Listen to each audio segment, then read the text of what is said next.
Many people today are trying to silence their stress by forcing the body into extremes, but the body was never designed to be shut down. Cortisol is not the enemy. It is a messenger. When we listen to the body instead of fighting it, true healing begins. Let's bring clarity where confusion has taken hold. You've probably seen the claim everywhere: mix castor oil with baking soda, apply it, and suddenly zero cortisol. It sounds powerful. Honestly, it sounds a little too powerful. Cortisol is called the stress hormone, so people assume killing it must mean peace, healing, and deep calm. But that belief is where the danger begins, because cortisol is not your enemy. It's your survival hormone. Without it, your blood pressure drops, your sugar crashes, and your body panics. This video is not here to promote fear. It's here to expose confusion. Inspired by the natural health philosophy often associated with Barbara O'Neill, we're going to separate truth from trend. We'll uncover why the zero cortisol claim is misleading, how castor oil and baking soda are being misused, and why forcing the body into extremes often creates more stress, not less.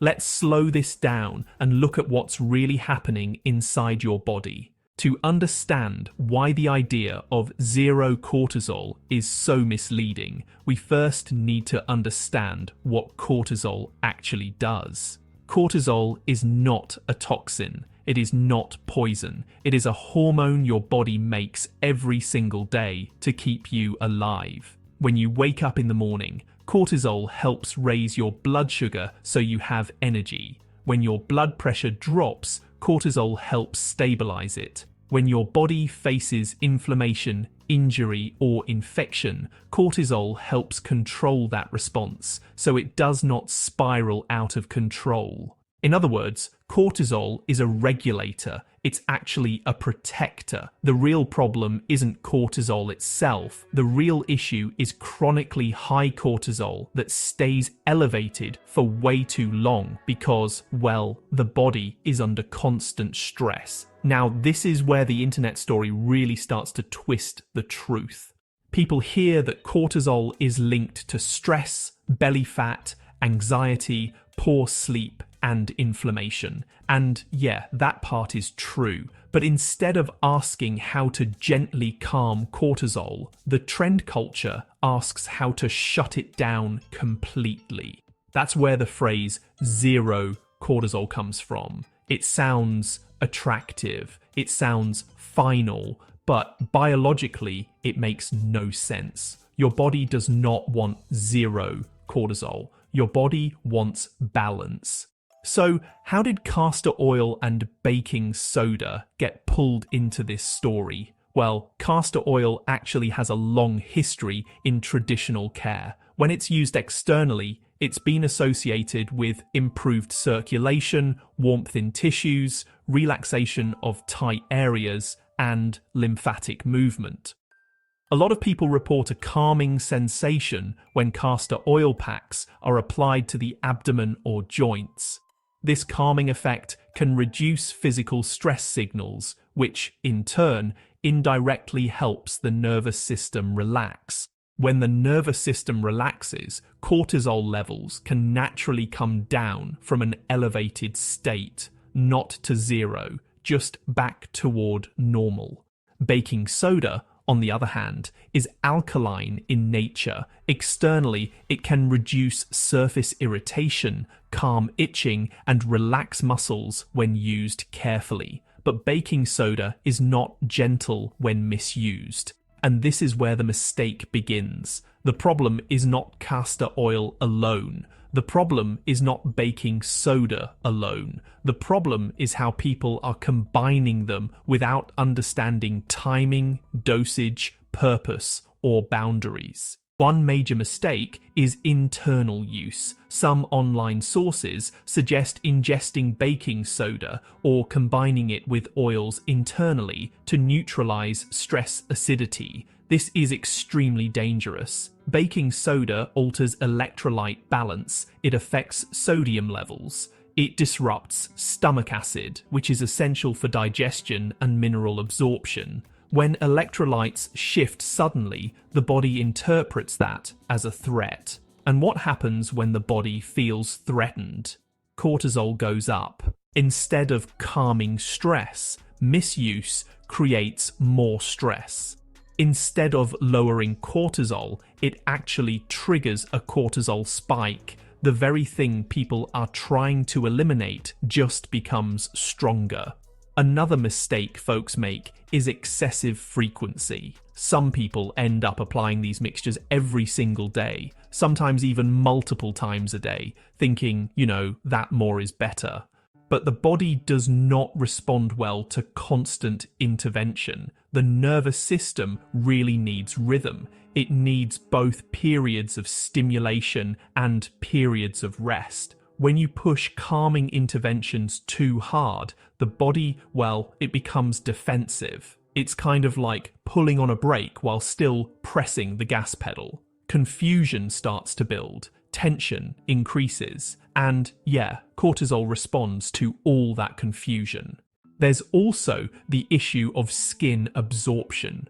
Castor oil penetrates pretty deeply. Baking soda, on the other hand, doesn't really discriminate. On sensitive skin, especially for older adults, this combination can actually disrupt the skin barrier.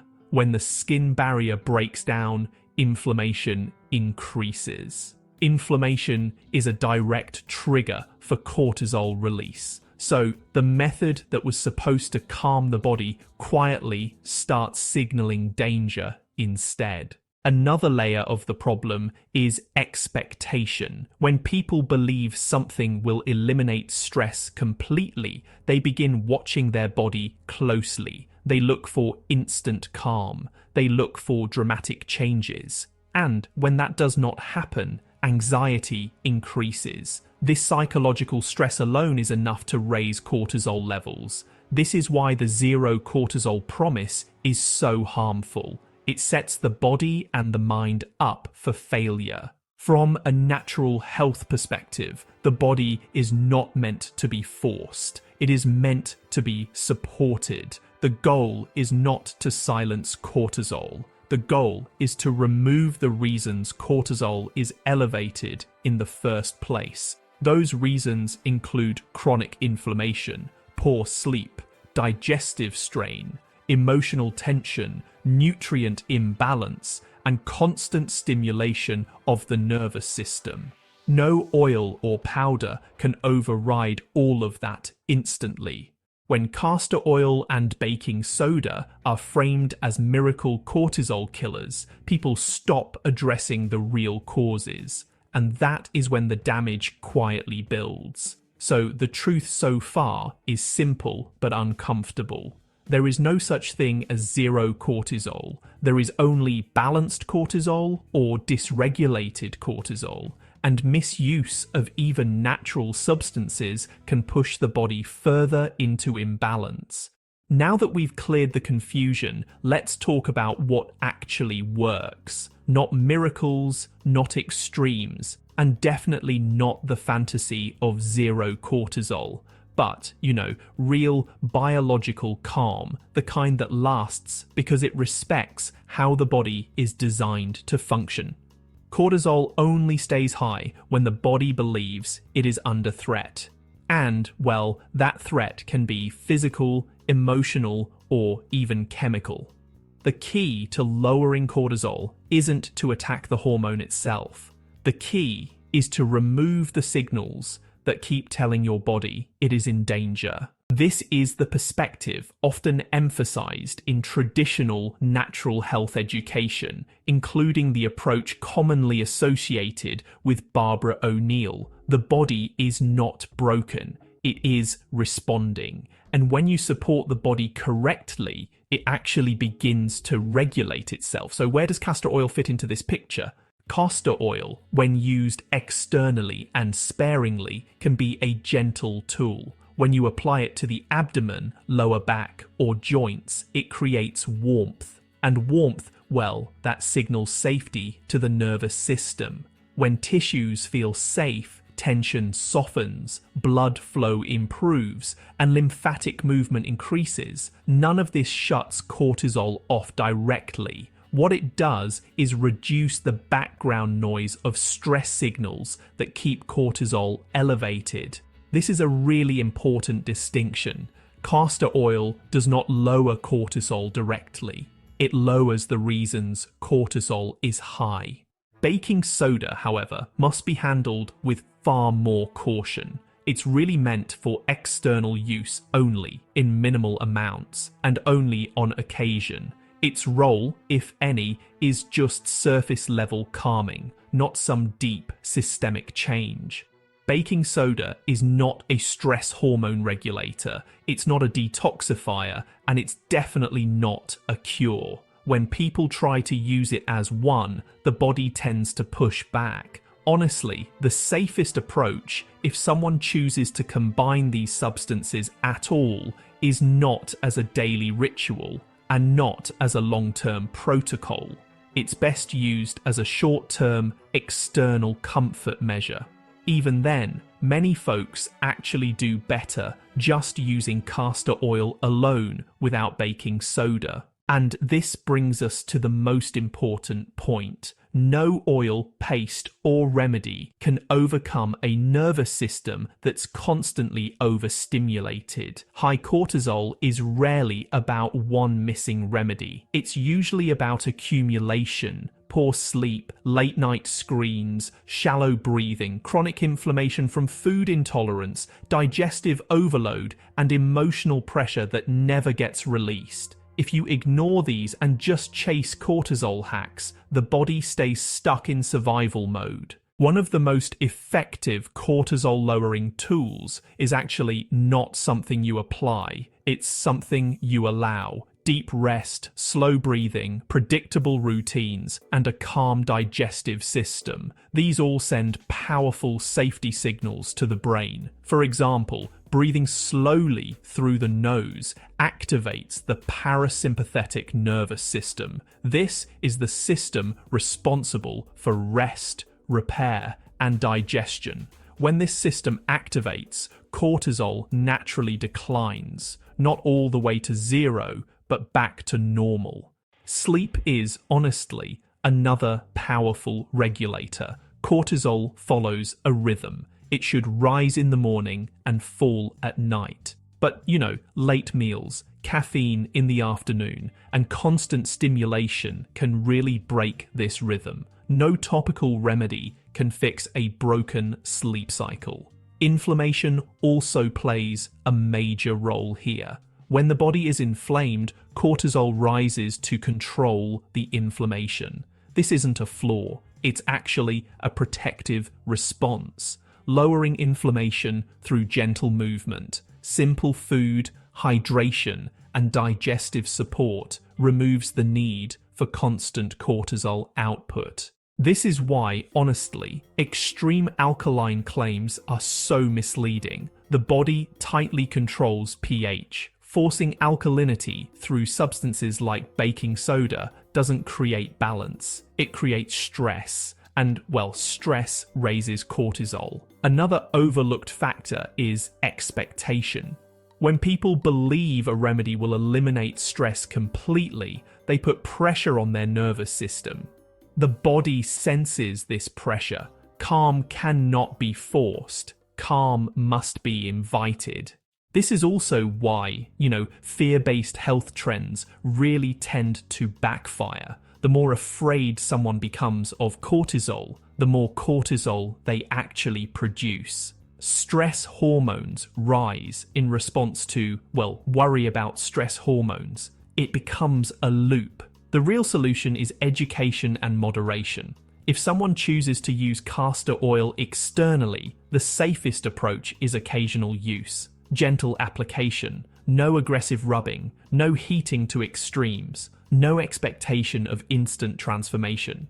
Used this way, castor oil can support comfort, not override biology. If someone chooses to use baking soda externally, it should be rare, diluted, and discontinued at the first sign of irritation. Internal use should be avoided entirely unless medically supervised, which is honestly rarely necessary for stress management. But the most effective cortisol strategy does not come from a bowl or a bottle. It comes from slowing down the inputs that keep your nervous system on edge. Lowering noise, lowering late-night light exposure, eating earlier, chewing slowly, spending time outdoors, reducing inflammatory foods. These actions may not sound dramatic, but biologically, they are powerful. Cortisol responds to perception. When the brain senses safety, cortisol settles. When the brain senses threat, cortisol rises. No substance can trick the brain long term. So let's bring this back to the title. The claim of zero cortisol is not just inaccurate. It is dangerous because it teaches people to fight their own biology. Cortisol is not the enemy. Chronic stress is. Castor oil and baking soda did not become popular because they are evil. They became popular because people are desperate for relief. But relief does not come from extremes. It comes from understanding. The truth Barbara O'Neill-style natural health education emphasizes is simple. The body heals best when supported gently, consistently, and patiently. Not shocked, not forced, not silenced. There is no switch that turns stress hormones off forever. There is only a lifestyle that no longer demands constant survival mode. And when you build that lifestyle, cortisol does exactly what it was designed to do. It rises when needed, it falls when safe, and your body finally gets the calm it's been asking for.